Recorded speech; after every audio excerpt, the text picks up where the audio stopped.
ಸೇವಾ ಸಹಕಾರ ಸಂಘದಿಂದ ನಾವು ಗೆದ್ದಿದ್ದು 12 ಜನ ಗೆದ್ದಿದ್ದು. ಅದರಲ್ಲಿ ನಮ್ಮದು 8 ಜನ ನಮ್ಮ ಸಿಂಡಿಕೇಟಲ್ಲಿ ಗೆದ್ದಿದ್ದು. ಆದರೆ ಇವತ್ತು ಅಧ್ಯಕ್ಷ ಮತ್ತು ಉಪಾಧ್ಯಕ್ಷರ ಎಲೆಕ್ಷನ್ ಇತ್ತು. ಇದರಲ್ಲಿ ಯಾರು ಕೂಡ ನಾವು ಅಧ್ಯಕ್ಷ ಉಪಾಧ್ಯಕ್ಷರನ್ನ ಇಬ್ಬರೇ ಅಪ್ಲಿಕೇಶನ್, ನಾನು ಮತ್ತು ನಮ್ಮ ಸ್ನೇಹಿತರ ಉಪಾಧ್ಯಕ್ಷರಿಗೆ ಸಿದ್ದೇಗೌಡರು ಹಾಕಿದ್ದು, ಗಂಗರಾಜು ಅಂತೇಳಿ ಅಧ್ಯಕ್ಷರಿಗೆ ಹಾಕಿದ್ದು, ಯಾರೂ ಕೂಡ ಅಪ್ಲಿಕೇಶನ್ ಹಾಕಿಲ್ಲ. ಆ ಕಾರಣದಿಂದ ಇವತ್ತು ಎಲ್ಲ 12 ಜನ ಸದಸ್ಯರು ಕೂಡಿ ಅವಿರೋಧವಾಗಿ ಆಯ್ಕೆಯಾಗಿದೆ ಸರ್. 12 ಜನ ಒಟ್ಟಾಗಿ ಅವಿರೋಧವಾಗಿ ಆಯ್ಕೆಯಾಗಿದೆ. ನಮ್ಮ ಸಂಘನ ಭಾಳ ಇವತ್ತು ಕೂಡ ಒಂದು ಉನ್ನತ ಸ್ಥಾನದಲ್ಲಿದೆ ಆ ಸಂಘ. ಅದನ್ನು ಇನ್ನೂ ಕೂಡ ನಾವು ಅಭಿವೃದ್ಧಿಪಡಿಸಿ ನಮ್ಮ ರೈತರುಗಳಿಗೆ, ಯಾಕೆಂದರೆ ಇವತ್ತು ನಮ್ಮಲ್ಲಿ ಸಾಲ ಸೌಲಭ್ಯ ಸ್ವಲ್ಪ ಕುಂಠಿತ ಆಗಿದೆ, ಬರೀ ಇನ್ನೂ ಒಂದು 3.5 ಕೋಟಿಗೆ ಹೋಗಿದೆ ಅಷ್ಟೇ. ಅದನ್ನು ನಾವು ಮನೆ ಬಾಗಿಲಿಗೆ ಹೋಗಿ ರೈತರುಗಳ ಹತ್ರ ಹೋಗಿ ಅವ್ರ ಹತ್ರ ಮಾತಾಡಿ ಅದನ್ನು ಏನೋ ಮಾಡಿ ನಾವು ಒಂದು 10 ಕೋಟಿಗೆ ರೀಚ್ ಮಾಡಬೇಕು, ನಾವು 5 ವರ್ಷ ಮುಗಿಯೋದ್ರೊಳಗಾಗಿ ಅಂತೇಳಿ ನಮ್ಮ ಅನಿಸಿಕೆ ಐತೆ. ಅದನ್ನು ಮಾಡೇ ತೀರ್ತೀವಿ ಎಲ್ಲ ಸದಸ್ಯರುಗಳೂ ಮತ್ತು ಎಲ್ಲ ನನ್ನ ಸ್ನೇಹಿತರುಗಳೂ. ಇವತ್ತಿನ ದಿನ ನಾನು ಅಧ್ಯಕ್ಷ ಆಗಬೇಕಾದ್ರೆ ಮತ್ತು ನಮ್ಮ ಸಿದ್ದೇಗೌಡರು ಉಪಾಧ್ಯಕ್ಷ ಆಗಬೇಕಾದ್ರೆ ನಮ್ಮ ಶೈಲೇಂದ್ರ ಮೇನ್ ಇದಕ್ಕೆ ಅಡಿಪಾಯ.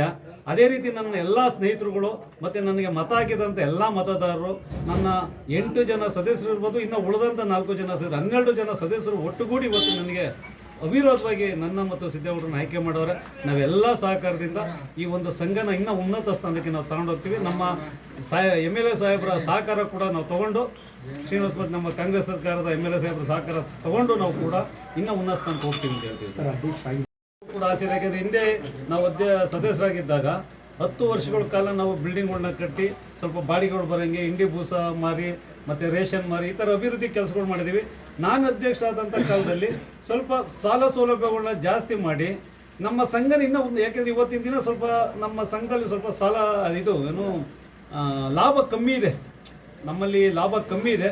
ಅದನ್ನು ನಾನು 5 ವರ್ಷ ಮೀರೋದು, ಅಂದರೆ ನನ್ನ ಅವಧಿ ಒಳಗೆ ನಾನು ಎಷ್ಟು ತಿಂಗಳುಗಳಿರ್ತೀನೋ ಆ ಅವಧಿ ಒಳಗೆ ಆದಷ್ಟು ನಾನು ಸಾಲ ಸೌಲಭ್ಯ ಕೊಡೋದ್ರ ಮೂಲಕ ಇರ್ಬೋದು, ನನ್ನ ಅವಧಿ ಒಳಗೆ ನಾನು ಲಾಭವನ್ನು ತೋರಿಸ್ಬಿಟ್ಟು ನಾನು ಕೆಳಗಿಳಿಬೇಕು ಅನ್ನೋ ಇಚ್ಛೆ ನನ್ನಲ್ಲಿದೆ ಸರ್. Okay sir. ಯಾರು ಕೂಡ ಒಬ್ಬರೇ ಇರಬೇಕು ಅಂತೇನಿಲ್ಲ ಸರ್. ನಾವು 4 ಜನ ಅಧ್ಯಕ್ಷ ಆಗಬೇಕು, 4 ಜನ ಉಪಾಧ್ಯಕ್ಷ ಆಗಬೇಕು ಅಂತ ನಮ್ಮಲ್ಲಿದೆ. ಅದನ್ನು ನಾವು ಮಾಡ್ತೀವಿ ಸರ್. ಯಾಕೆಂದರೆ ಇವತ್ತು ಶೈಲೇಂದ್ರ ಮತ್ತು ಇನ್ನಿತರ ಸ್ನೇಹಿತರುಗಳೆಲ್ಲ ಸೇರಿ ಇದೊಂದು ತೀರ್ಮಾನ ತೊಗೊಂಡಿದ್ದಾರೆ. ಅಣ್ಣ, ಇದು ಒಬ್ಬರಿಗೆ ಸೀಮಿತ ಆಗಬಾರ್ದು, ಯಾಕೆಂದರೆ 5 ವರ್ಷ ಒಬ್ಬರೇ ಕುತ್ಕೊಂಡ್ಬಾರ್ದು ಆ ಸ್ಥಾನದಲ್ಲಿ, ಇದು ಅಧಿಕಾರ ಹಂಚಿಕೆ ಆಗಬೇಕಣ್ಣ.